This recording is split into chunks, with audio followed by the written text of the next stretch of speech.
Assalamualaikum warahmatullahi wabarakatuh. Halo teman-teman, kembali lagi bersama saya Putri Walanti dengan NPM A1G019067 berasal dari semester 5A PGSD Universitas Bengkulu. Video saya kali ini adalah untuk memenuhi tugas kuliah saya, yaitu mata kuliah Konsep Dasar Biologi dan Kimia dengan dosen pengampu Bapak Ferry Noperman MPD. Nah, pada video ini saya akan menjelaskan mengenai materi anatomi dan fisiologi hewan atau yang biasa dikenal dengan anfiswan. Mari simak baik-baik penjelasan saya ya. Nah, di sini saya akan menjelaskan mengenai materi jaringan terlebih dahulu. Jaringan pada hewan itu terbagi menjadi 5 jaringan. Yang pertama, jaringan epitel, jaringan ikat, jaringan penyokong, jaringan otot, dan jaringan syaraf. Nah, yang pertama di sini saya akan membahas mengenai jaringan epitel. Apa itu jaringan epitel? Jaringan epitel itu merupakan lapisan terluar dari organ yang menjadi pemisah antara organ dan lingkungan lainnya. Jaringan epitel itu tersusun secara kompak dan tidak ada ruang antar sel. Berdasarkan bentuk dan jumlahnya, jaringan epitel dibedakan menjadi dua, yaitu yang pertama epitelium satu lapis dan yang kedua epitelium berlapis banyak. Nah, di sini fungsi jaringan epitel itu adalah menjadi pelindung bagi jaringan atau organ yang dibungkusnya.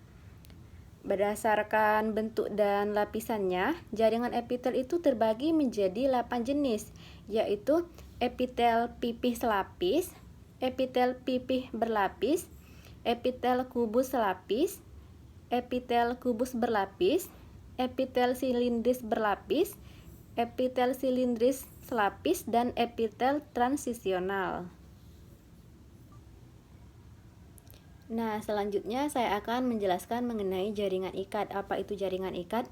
Jaringan ikat itu merupakan jaringan yang berfungsi untuk mengikat atau menghubungkan satu jaringan dengan jaringan yang lainnya. Jaringan ikat itu pada dasarnya merupakan sekumpulan jalinan matriks yang terdiri dari serabut kolagen, serabut elastis, dan serabut retikuler.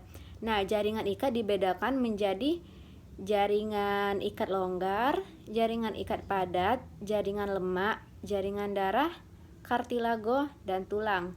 Jaringan penyokong itu memiliki istilah yaitu jaringan pengikat, memberi kekuatan dan bentuk. Jaringan penyokong itu pada hewan terdiri dari 6 bagian, yaitu jaringan darah, jaringan getah bening atau limfe, jaringan tulang, jaringan ikat, jaringan lemak, dan jaringan tulang rawan.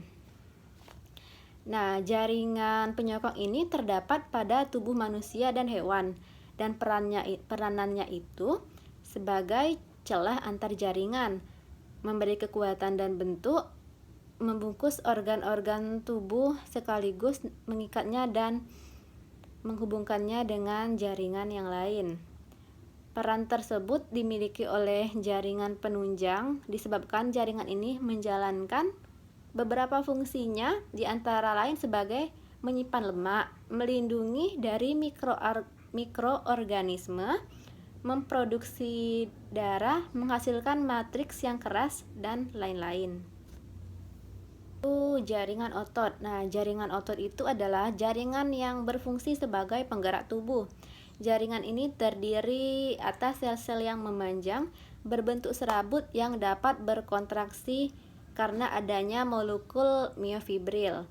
Nah, jaringan otot ini terbagi menjadi 3 berdasarkan tempat dan bentuknya, yaitu otot polos, otot lurik, dan otot jantung. Kalau otot polos itu terletak di organ-organ yang bekerja secara tidak sadar seperti di usus, pembuluh darah, saluran kemih, dan lain-lain. Sedangkan pada otot lurik, otot lurik itu letaknya melekat terhadap rangka yang bercorak lurik-lurik. Karena peranannya sebagai alat gerak aktif, maka otot lurik itu termasuk otot yang bekerja secara sadar dan cepat reaksinya terhadap rangsangan. Nah, sedangkan otot jantung itu Ciri-ciri otot jantung itu mirip dengan otot lurik, namun otot jantung itu bercabang-cabang serta jumlah intinya kadang 2 buah. Jaringan syaraf itu jaringan yang berperan dalam penerimaan rangsang dan penyampaian rangsang. Nah, di jaringan syaraf ini ada 2 macam sel, yaitu sel saraf atau biasa disebut neuron dan sel pendukung atau yang biasa disebut dengan sel glia. Nah, berikut ini bisa kita lihat ada struktur neuron. Nah, berdasarkan pencabangan pada selnya, neuron itu dibagi menjadi 3 tipe, yaitu neuron unipolar, yang berarti neuron yang badan selnya hanya bercabang satu. Yang kedua yaitu neuron bipolar. Neuron bipolar itu adalah neuron yang badan selnya bercabang 2. Sedangkan yang terakhir yaitu neuron multipolar. Nah, neuron multipolar ini adalah neuron yang selnya itu memiliki banyak dendrit dan hanya memiliki 1 akson. Nah, sedangkan berdasarkan fungsinya, neuron itu dibagi menjadi 3 tipe, yaitu yang pertama neuron sensorik, yang kedua neuron motorik, dan yang ketiga yaitu neuron konektor. Macam-macam sistem pencernaan pada hewan, yaitu pertama sistem pencernaan pada invertebrata. Nah, sistem pencernaan pada hewan ini berbeda-beda, tergantung pada tinggi dan rendah tingkat organisasi sel hewan tersebut serta jenis makanannya. Pencernaan pada invertebrata itu dilakukan dalam alat khusus yang berupa vakuola makanan, sel koanosit, dan rongga gastrovaskuler. Nah, yang termasuk pencernaan pada invertebrata itu yang pertama yaitu sistem pencernaan pada protozoa. Nah, sistem pencernaan pada protozoa itu memperoleh makanan melalui proses penyerapan dan pinositosis. Jadi, apabila ada makanan pada protozoa atau amuba, akan bergerak mendekati makanan tersebut, kemudian mengelilingi makanan tersebut menggunakan kaki semuanya dan akan terbentuk vakuola makanan. Selanjutnya yaitu ada sistem pencernaan pada vertebrata. Nah, sistem pencernaan pada vertebrata ini merupakan sistem pencernaan yang sudah sempurna, di mana sistem pencernaannya terjadi secara ekstrasel. Organ pencernaan pada hewan vertebrata meliputi saluran pencernaan dan kelenjar pencernaan. Macam-macam sistem respirasi pada hewan. Nah, alat respirasi pada hewan bervariasi antara hewan yang satu dengan yang lainnya.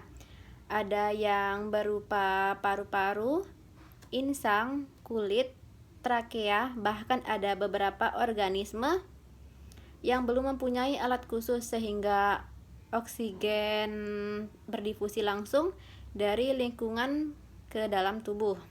Selanjutnya saya akan menjelaskan alat respirasi pada hewan vertebrata.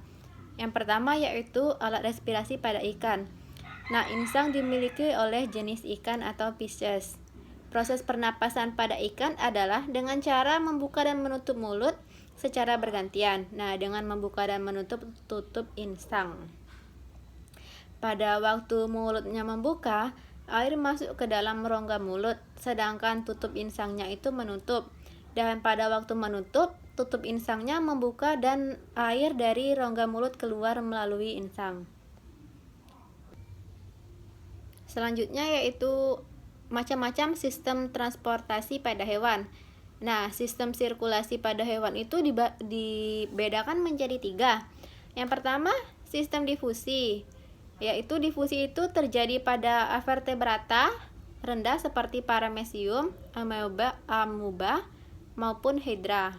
Yang kedua yaitu sistem peredaran darah terbuka, yaitu terjadi pada arthropoda. Yang ketiga yaitu sistem peredaran darah tertutup. Nah, jika dalam peredaran darahnya selalu berada di dalam pembuluh, darah keluar dari jantung melalui pembuluh arteri dan masuk kembali ke jantung melalui pembuluh vena. Sistem peredaran darah pada invertebrata. Nah, invertebrata itu merupakan hewan yang tidak bertulang belakang dan tidak mempunyai tulang belakang. Nah, ada hewan yang belum memiliki peredaran darah, dan ada juga yang sudah memiliki peredaran darah terbuka, dan ada juga yang peredaran darahnya berupa peredaran darah tertutup.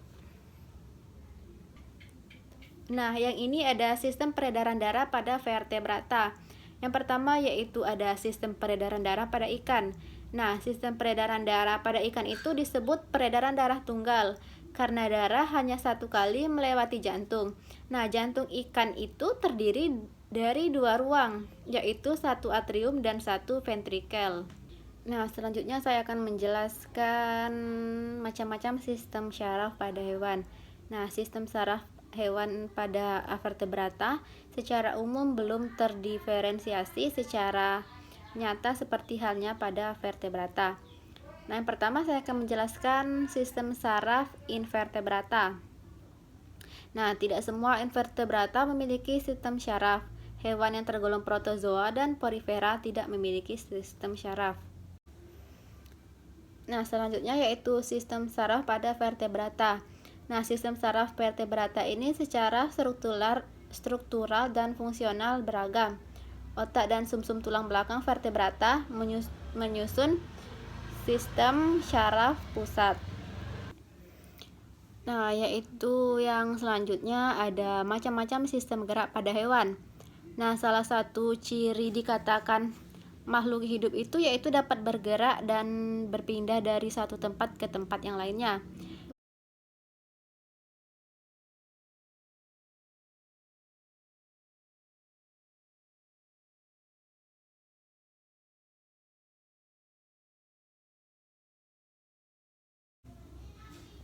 Nah, selanjutnya yaitu ada perbandingan struktur dan fungsi tubuh hewan. Nah, ada dua kelompok hewan yang menghuni bumi, yaitu tingkat rendah yang biasa disebut dengan invertebrata dan hewan tingkat tinggi yang disebut dengan vertebrata. Nah, yang pertama ada hewan tingkat rendah atau invertebrata. Perbedaan vertebrata dan invertebrata yang paling mudah adalah tulang belakang. Invertebrata tidak memiliki tulang belakang. Nah, hewan invertebrata ini terdiri atas kelas dan filum yang sebagai berikut. Yang pertama yaitu hewan berpori atau porifera. Yang kedua, hewan berongga atau coelenterata. Yang ketiga, cacing pipih atau Platyhelminthes. Yang keempat, cacing giling atau Nematyhelminthes. Yang kelima, cacing gelang atau Annelida. Yang keenam, cacing bertubuh lunak atau Mollusca. Yang ketujuh, hewan bertubuh beruas-ruas atau Arthropoda. Yang kedelapan, hewan berkulit duri atau Echinodermata.